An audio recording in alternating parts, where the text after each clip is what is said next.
It's a dream home that's turning into a nightmare to finish. A Dogtown man's new home can't be hooked up to the electrical grid because of a space issue. It's not the grid that's the problem, it's where the foundation was laid. News 4 investigator Chris Negus explains this strange situation, all new at 10.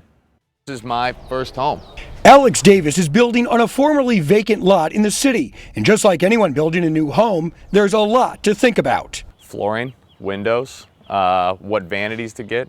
But lately, those are the least of his concerns. He's dealing with a major problem. We got from the first floor to the second floor construction. My general contractor let me know that, those lines are going to be too close. Just take a look. In retrospect, it seems like a head scratcher. Turns out the house was built too close to the power lines. This is not a normal situation. Darnell Sanders is with Ameren. He's personally visited the site and says it can't be hooked up to the power grid for safety reasons.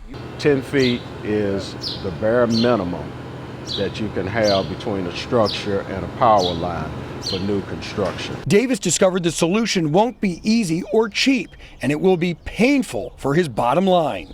Ameren's solution was that it was my responsibility to pay to have the power lines moved. Davis says it will cost upwards of $40 grand. What does $40,000 do to your overall budget? Blows it out of the water. Both the customer and Ameren have the same end goal, which is to supply electric service to that site. Did this ever come up? No, it didn't come up during the titling, the staking of the lot, the architectural, the city permits, it never came up really until I addressed it, or me and my team addressed it to Ameren. The situation has resulted in a lawsuit against the utility. From Davis's perspective, the solution is clear. That easement starts about right here and then goes about 10 feet over towards where you're standing. Move that pole 5 feet over this way. But according to Sanders, it's not that simple. There are other things involved in moving poles. When you move poles, sometimes it requires that you reconfigure that whole line. Sanders was limited in what he could say on the easement issue because of pending litigation, but he says both parties are talking. Do you feel like this is moving towards a resolution?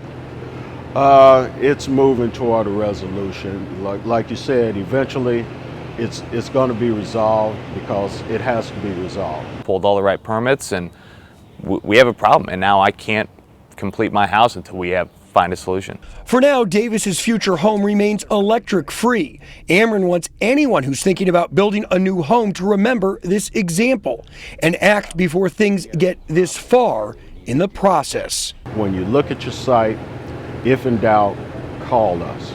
From the homeowner's point of view, all of the proper steps were followed, and from his perspective, it's up to Ameren to find a safe and reasonable solution to get his house on the grid. City lots can be tight, and there's a lot of above-ground power. The builder tells me it's not up to him to tell people where to build a house. He said if it's not a buildable lot, the city shouldn't issue permits. So I called City Hall. They say it is not the responsibility of the city to ensure a building is in a location that is preferable for a private utility company. They put the onus back on the developer.